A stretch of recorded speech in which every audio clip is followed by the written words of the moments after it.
Hello students, welcome to Arms Academy Digital. तो कैसे हैं आप? मेरा नाम है अरुण कुमार, आपका अपना केमिस्ट्री एजुकेटर। और आज अपनी 45 डेज 45 कॉन्सेप्ट सीरीज का एक और जबरदस्त टॉपिक मैं लेकर आ चुका हूं, जिसका नाम है most important oxidising agent in organic chemistry. एक वीडियो हमने की थी most important reducing agent in organic chemistry की। अब मैं लेकर आया हूं ऑक्सीडाइजिंग एजेंट की। तो देखो, दोनों ही मैंने आपको करा दिया, ऑक्सीडाइजिंग भी रिड्यूसिंग भी। आज की ही इस वीडियो में हम कुछ इंपॉर्टेंट ऑक्सीडाइजिंग एजेंट देखेंगे और छोटी वीडियो रखेंगे, 15-20 मिनट की वीडियो में मैं आपको सारे के सारे ऑक्सीडाइजिंग एजेंट का बिहेवियर, उनके यूजेस और कैसे उस पर बेस्ड क्वेश्चन आते हैं वो भी मैं आपको दिखा दूंगा। तो आपको इस वीडियो में बहुत मजा आने वाला है। बहुत ज्यादा डीप में हमें नहीं जाना, क्योंकि मेन जो हमारा टारगेट है वो टारगेट ही हमारा क्या है कि हमसे क्वेश्चंस बन जाए, बस इतना टारगेट है ना। और मैं गारंटी से कह रहा हूं, जनवरी अटेम्प्ट में किसी ना किसी शिफ्ट में इसमें से क्वेश्चन जरूर आएगा। ठीक है ना। तो देखो, ऑक्सीडाइजिंग एजेंट में दो टाइप आपको पढ़ने हैं, माइल्ड ऑक्सीडाइजिंग एजेंट और स्ट्रॉन्ग ऑक्सीडाइजिंग एजेंट। ठीक है, स्ट्रॉन्ग मतलब आप समझते हो ना, KMnO4, K2Cr2O7, थोड़े बहुत आपको पता होगी, जोन्स रिएजेंट वगैरह। माइल्ड में कौन से लेते हैं? जो फर्दर ऑक्सीडेशन ना कर सके, जैसे PCC, PDC, कोलिन्स रिएजेंट। ठीक है, कोलिन्स रिएजेंट आपका क्या होता है? CrO3 इन पीरियडियम होता है। ठीक है, और जोन्स रिएजेंट आपका क्या होता है? CrO3 होता है। ठीक है, ये तो आपको पता ही है, K2Cr2O7, KMnO4। PCC, PDC बहुत कम यूज करते हैं हम वैसे। मैं आपको इन सबके यूज एक बार दिखा देता हूँ, क्योंकि जैसे ही मैं आपको यूज दिखा दूंगा, यहाँ मैंने आपको सिर्फ ऐसी पढ़वा दिया था तो कुछ समझ नहीं आया, लेकिन जब मैं आपको इसके कॉमन यूजेस बताऊंगा, ये कहाँ यूज होते हैं, तो आपकी बत्ती खुलेगी, तो आपको समझ आएगा, अच्छा ये वाला रिएजेंट यहाँ यूज होता है, ओ अब समझा। तो आपसे क्वेश्चंस फिर इजीली हो जाएंगे। जैसे कुछ कॉमन ऑक्सीडाइजिंग एजेंट है, जैसे KMnO4, पोटेशियम परमैंगनेट, है ना। पोटेशियम परमैंगनेट सबको पता है। अगर आपने डी ब्लॉक पढ़ा होगा ना, DNF ब्लॉक अच्छे से, तो इसकी तो बहुत सारी रिएक्शंस आपने पढ़ ली होगी, इसकी भी और K2Cr2O7 की। और ये दोनों बहुत इंपॉर्टेंट है, मैं आपको बता रहा हूँ, इस पे बेस्ड क्वेश्चन आता ही आता है। ठीक है, बेयर्स टेस्ट भी आगे हम करेंगे। तो अब देखो, ये इसका काम क्या होता है? ये एल्कीन्स को डाइऑल्स में कर देता है ऑक्सीडाइज। और सिर्फ यही नहीं, ये अल्कोहल्स को भी तो ऑक्सीडाइज करता है, किसमें? जल्दी बताओ। कार्बोक्सिलिक एसिड में। और एल्डिहाइड्स को किस में कर देता है? फिर से एसिड्स में। और ये कार्बोक्सिलिक एसिड में करता है, अल्कोहल हो या एल्डिहाइड हो, उसको किसमें ऑक्सीडाइज करता है? कार्बोक्सिलिक एसिड में। तो यहाँ एसिड देख के कंफ्यूज नहीं होना, ये कार्बोक्सिलिक एसिड वाली बात है। ठीक है, अभी मैं आपको रिएक्शन दिखाऊंगा कार्बोक्सिलिक एसिड्स की, तो आप टेंशन मत लो, ठीक है ना। इसकी आपको ज्यादा टेंशन लेने की जरूरत नहीं है। पोटेशियम डाइक्रोमेट का भी लगभग लगभग ऐसा ही काम होता है, अल्कोहल को कार्बोक्सिलिक एसिड में चेंज करता है और सेकेंडरी अल्कोहल को कीटोन में करता है। कैसे करता है अभी दिखाऊंगा रिएक्शन, चिंता मत करो। और अब हम आ जाते हैं टोन्स रिएजेंट पे, क्रोमियम ट्राईऑक्साइड, CrO3। ये भी क्या करता है? अल्कोहल को किसमें ऑक्सीडाइज कर देता है? कार्बोक्सिलिक एसिड में और कीटोन में। ठीक है, PCC की बात करें तो ये भी हमारा सिलेक्टिवली ऑक्सीडाइज करता है प्राइमरी अल्कोहल को एल्डिहाइड में, without further oxidation to carboxylic acid, क्योंकि वो तो स्ट्रॉन्ग वाला करेगा ना कार्बोक्सिलिक एसिड में, वो फर्दर ऑक्सीडेशन करते हैं। जो माइल्ड वाले हैं वो फर्दर ऑक्सीडेशन नहीं, वो सीधा अल्कोहल को एल्डिहाइड तक चेंज कर दिया बस। एल्डिहाइड से अगर कार्बोक्सिलिक एसिड बनाना है तो हमें स्ट्रॉन्ग ऑक्सीडाइजिंग एजेंट लगेगा। नेक्स्ट आता है कोलिन्स रिएजेंट। कोलिन्स रिएजेंट हमारा क्या होता है? ये भी अल्कोहल को एल्डिहाइड में ही चेंज करता है, क्यों? क्योंकि माइल्ड ऑक्सीडाइजिंग एजेंट है ना।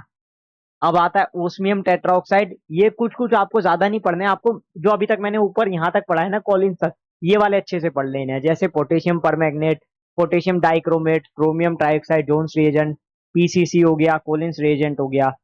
लेकिन ये भी आप देख लो, ये आपका सिन डाइहाइड्रोक्सिलेशन में काम आता है। नेक्स्ट H2O2 हाइड्रोजन प्रोक्साइड, ये आपका एल्डिहाइड को कार्बोक्सिलिक एसिड में कर देता है। ठीक है, नेक्स्ट आता है आपका ओजोन, ओजोनोलिसिस रिएक्शन आप पढ़े ही होगे, है ना। ओजोनोलिसिस तो आपने पढ़ा है ना, जिसमें एल्कीन्स को कन्वर्ट कर दिया जाता था कार्बोनिल कंपाउंड्स में। अभी हम बहुत ज्यादा डीप में नहीं जाएंगे, कुछ रिएक्शन देख लेते हैं यहाँ पर। जैसे oxidation of alcohol, alcohol, phenol and ethers की केमिकल प्रॉपर्टीज में आपने एक टॉपिक बहुत अच्छे से पढ़ा होगा, which is oxidation of alcohols. अब ये ऑक्सीडेशन होता कैसे है? देखो, इसके दो पार्ट है। सबसे पहले हम प्राइमरी अल्कोहल लेते हैं। ठीक है, प्राइमरी अल्कोहल को जैसे ही हम माइल्ड ऑक्सीडाइजिंग एजेंट से ऑक्सीडाइज करवाते हैं, तो वो उसको ऑक्सीडाइज कर देता है एल्डिहाइड में, किसमें? एल्डिहाइड में। लेकिन वो उसको कार्बोक्सिलिक एसिड में कार्बोक्सिलिक एसिड में चेंज नहीं कर पाता। क्यों नहीं कन्वर्ट कर पाता? क्योंकि उसके लिए मुझे स्ट्रॉन्ग ऑक्सीडाइजिंग एजेंट लगेगा ना। और एक क्वेश्चन आता है आपका पेपर में, इसी में से क्वेश्चन क्या आता है कि जब भी हम ऑक्सीडेशन करवाते हैं अल्कोहल का एल्डिहाइड में चेंज करने के लिए, तो जो हम उसकी बोतल है वो डिस्टिल्ड ऑफ कर देते हैं। यानी कि जैसे ये सब सपोज करो अल्कोहल था, इसमें माइल्ड ऑक्सीडाइजिंग एजेंट डाला, अब इसकी बॉटल को जैसे ही एल्डिहाइड में चेंज होगा मैं बंद कर दूंगा। ऐसा क्यों होता है? वैसे होता कुछ अलग है, मैं आपको सिर्फ इमेजिन करवा रहा हूं। बट हम उसको क्यों ऑफ कर देते हैं कि वो फर्दर ऑक्सीडाइज ना हो? क्यों कर देते हैं? क्योंकि अगर वो एल्डिहाइड बनने के बाद सराउंडिंग से, मतलब जो भी हमारी ऑक्सीजन है प्रेजेंट है उससे दोबारा से अगर वो ऑक्सीडेशन कर लिया, अगर गलती से और ऑक्सीडाइज हो गया, फर्दर ऑक्सीडाइज हो गया, तो क्या होगा? तो वो एल्डिहाइड से बन जाएगा कार्बोक्सिलिक एसिड। और हमें वो नहीं बनाना होता। अगर मुझे एल्डिहाइड बनाना होगा तो मैं क्यों चाहूंगा ये फर्दर ऑक्सीडाइज होके कार्बोक्सिलिक एसिड बन जाए? तो इसलिए हम उसको डिस्टिल्ड ऑफ रखते हैं। और स्ट्रॉन्ग ऑक्सीडाइजिंग के केस में तो डायरेक्टली अगर मैं अल्कोहल को स्ट्रॉन्ग ऑक्सीडाइजिंग एजेंट से ऑक्सीडाइज करवाऊंगा तो डायरेक्टली वो कार्बोक्सिलिक एसिड बना देगा। अब ये था प्राइमरी अल्कोहल के केस में। किसके? प्राइमरी अल्कोहल के केस में, यानी 1 डिग्री अल्कोहल के केस में। अगर मैं सेकेंडरी अल्कोहल ले लूं, अगर मैं सेकेंडरी अल्कोहल ले लूं तो उस केस में क्या होगा? मतलब दोनों साइड में एल्किल ग्रुप और ये वाले कार्बन पे OH। तो अब क्या होगा? तो देखो अब कमाल की चीज ये होगी कि माइल्ड ऑक्सीडाइजिंग एजेंट लो या स्ट्रॉन्ग ऑक्सीडाइजिंग एजेंट लो, प्रोडक्ट एक ही होगा। ये वाला OH हटेगा, यहाँ डबल बॉन्ड O आएगा बस। तो क्या बन जाएगा? ये कीटोन बन जाएगा। क्या बन जाएगा? कीटोन। ठीक है ना? ये तो पता है ना, ये एल्डिहाइड है और ये कीटोन है, ये कार्बोक्सिलिक एसिड है। तो ये सब तो आपको पता है ना, ketone, aldehyde, carboxylic acid. Chapter भी आपका chapter number 8 aldehyde, ketones and carboxylic acid, उसमें आप अच्छे से समझ सकते हो। और 3 डिग्री का ऑक्सीडेशन होता नहीं है। 3 डिग्री का नहीं होता, क्यों? क्योंकि उसके पास कोई हाइड्रोजन ही नहीं होता। अब ऐसे मैं लिखूं, सपोज करो कोई भी मैं ले रहा हूं, ठीक है, कोई भी एल्किल ग्रुप अटैच है। अब देखो यहां पर ऑक्सीडेशन पॉसिबल है, क्योंकि देखो तीनों तरफ से एल्किल ग्रुप है, चौथी तरफ से क्या है? अल्कोहल है। इसमें टर्बिडिटी अच्छी होती है, इसको निकाल दो तो टर्बिडिटी 3 डिग्री में अच्छी होती है, यहाँ कार्बोकटाइन फॉर्मेशन अच्छी हो सकती है। लेकिन यहां पर हमें ऑक्सीडेशन देखने को नहीं मिलता है। इसी पे बेस्ड क्वेश्चन कुछ देखने वाले हैं, जैसे ये वाला क्वेश्चन आपका अप्रैल में 2024 की शिफ्ट में आया हुआ है, 2024 की। तो देख लो मैं आपको कौन कौन से क्वेश्चन करवा रहा हूँ। देखो क्वेश्चन ये था, एथिल अल्कोहल है C2H5OH, उसको मैंने रिएक्ट करवाया Jones reagent KMnO4 NaOH delta से। देखो ये जो दोनों स्टेप है ये ऑक्सीडाइजिंग वाले हैं, जोन्स रिएजेंट है, KMnO4 है। दोनों ही केसेस में क्या होना है? ऑक्सीडेशन होना है। तो इसमें दो स्टेप में हम लेंगे। पहला स्टेप इसका देखो ऑक्सीडेशन होगा तो क्या बन जाएगा? तो यहां बन जाएगा, क्योंकि देखो KMnO4 ले रहे हैं तो वो क्या है? स्ट्रॉन्ग ऑक्सीडाइजिंग एजेंट है। पहले तो जोन्स रिएजेंट लिया होगा तो इसने इसको एल्डिहाइड में चेंज कर दिया होगा। जोन्स रिएजेंट क्योंकि क्या करता है आपका, आपको पता ही है। आप जोन्स रिएजेंट लो, KMnO4 लो, आप ये देख लो ना KMnO4 आ रहा है, ज्यादा कंफ्यूज होने की जरूरत नहीं। KMnO4 क्या है? आपका स्ट्रॉन्ग ऑक्सीडाइजिंग एजेंट है। तो यानी कि ये फर्दर ऑक्सीडाइज होके लास्ट में चेंज किस पे हो रहा होगा? कार्बोक्सिलिक एसिड में चेंज हो रहा होगा। प्राइमरी अल्कोहल है, ठीक है ना, प्राइमरी अल्कोहल है ना, CH3CH2OH। तो कैसे भी कर लो, होना ये चेंज किसमें है? कार्बोक्सिलिक एसिड में।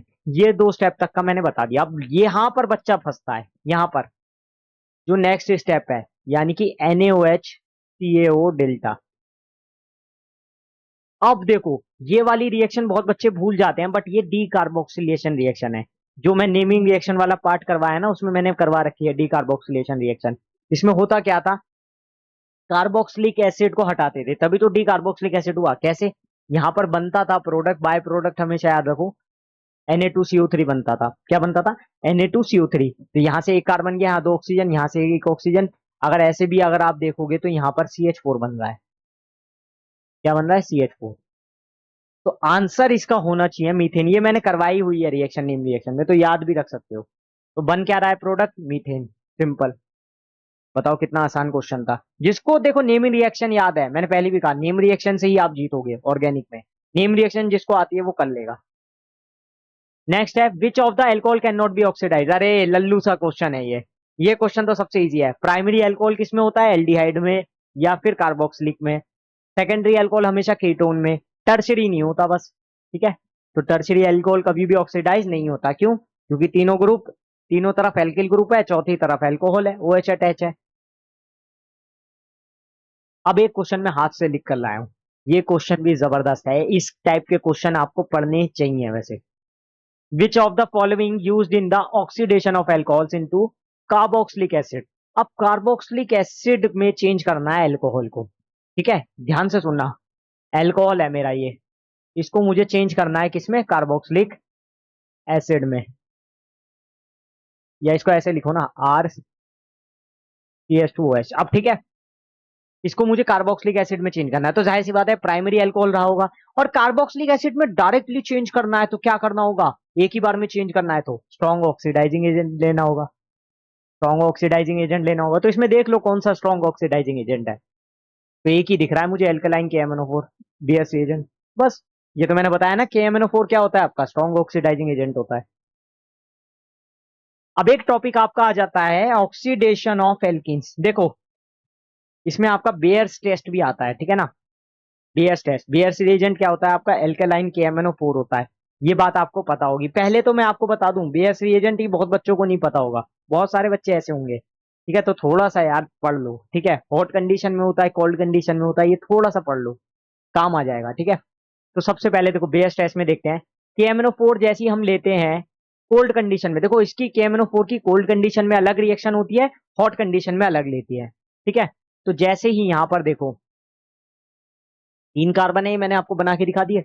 डबल बॉन्ड इस कार्बन और इस कार्बन के बीच में है। तो जैसे ही हम KMnO4 को कोल्ड कंडीशन में लेता है, ये डाइओल बनाता है। क्या बनाता है? डाइओल। यानी दो अल्कोहल के ग्रुप जोड़ेंगे, OH OH। एक आएगा इस साइड, एक आएगा इस साइड, क्योंकि डबल बॉन्ड हटेगा तो दोनों साइड OH अटैच हो जाएंगे। तो देखो ये कुछ इस तरीके से दिखेगा। ठीक है, तो ये क्या बन जाएगा? प्रोपेन 1,2 डाइओल बन जाएगा। ठीक है, अब नेक्स्ट आ जाता है ये। अब अगर मैं KMnO4 को हॉट कंडीशन में लेता हूं ना, तो अलग अलग टाइप की रिएक्शंस देखने को मिलती है। कभी कीटोन बन रहा है, कभी कार्बोक्सिलिक एसिड बन रहा है। अब इसको याद करने का तरीका क्या है? देखो, अगर तो KMnO4 को हीट कंडीशन में ले रहे हैं, हॉट कंडीशन में ले रहे हैं, यानी कि हीट देने का मतलब वही हॉट कंडीशन ले रहे हैं, तो देखो यहां पर देखो, इस तरफ दोनों डिफरेंट एल्किल ग्रुप है और इस वाले कार्बन पे हाइड्रोजन टीम है। तो यहां पर क्या होगा? देखो, यहां पर इस केस में सिर्फ यहां पर हटके ऑक्सीजन आएगा और 2 ऑक्सीजन इधर आएंगे। तो क्या बन जाएगा? देखो यहां पर तो बन गया हमारा कीटोन। क्या बन गया? कीटोन। और इस तरफ क्या बन जाएगा? CO2। और हाइड्रोजन को बाहर करना है। ऑक्सीडेशन का मतलब ही क्या है? Gain of oxygen, loss of hydrogen. तो हाइड्रोजन को बाहर कैसे करेंगे? ऐसे डायरेक्टली नहीं कर सकते, तो H2O की फॉर्म में करेंगे। दो हाइड्रोजन थे, H2 था, तो H2O बाहर हो गया। बस ऐसे ध्यान रख लो। अब अगर इस तरीके से आ जाए, इस तरीके से सिमेट्रिकल आ जाए, तो क्या करेंगे? यहाँ पर देखो R डैश R डैश और यहाँ R डैश R डैश। ठीक है, कुछ सिस ट्रांस याद आ रहा है आपको? चलो उतना मत घुसो डीप में, वरना आप और कंफ्यूज हो जाओगे। मैं उतना डीप में करवाना भी नहीं चाह रहा। अब KMnO4 को जब मैं हॉट कंडीशन में ले रहा हूं और मैं इस तरह का रिएक्टेंट लेके चल रहा हूं, तो क्या होगा? फिर से वही करो, यहां पर एक ऑक्सीजन लगाओ, यहां पर 2 ऑक्सीजन लगाओ। ये हमेशा याद रखो, लेफ्ट साइड में एक ऑक्सीजन, राइट साइड में 2 ऑक्सीजन। ये मैं आपको याद करने की टेक्निक बता रहा हूँ, बहुत अच्छी।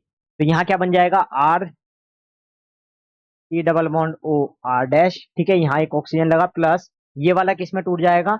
ये वाला जल्दी बताओ। R dash C double bond O negative. ठीक है, ये R डैश होगा ना? हाँ, क्योंकि ये R डैश था ना, सही है। बाकी सब सही है। तो ये दो कंडीशन आप याद रखो, ये दो कंडीशन आपको याद रखनी ही रखनी है, कैसे भी करके। समझ गए?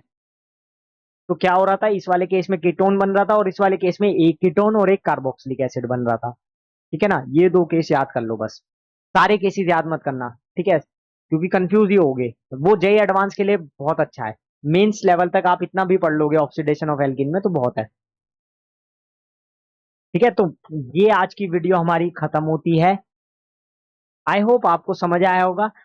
और आप कमेंट करके बताओ कि आपको और किस टॉपिक पे वीडियो चाहिए। ठीक है, मैं उस टॉपिक पे जरूर वीडियो बनाने वाला हूं, जैसा भी आप कहोगे। ठीक है, फिर मिलते हैं नेक्स्ट वीडियो में, तब तक के लिए thanks for watching and stay tune with us.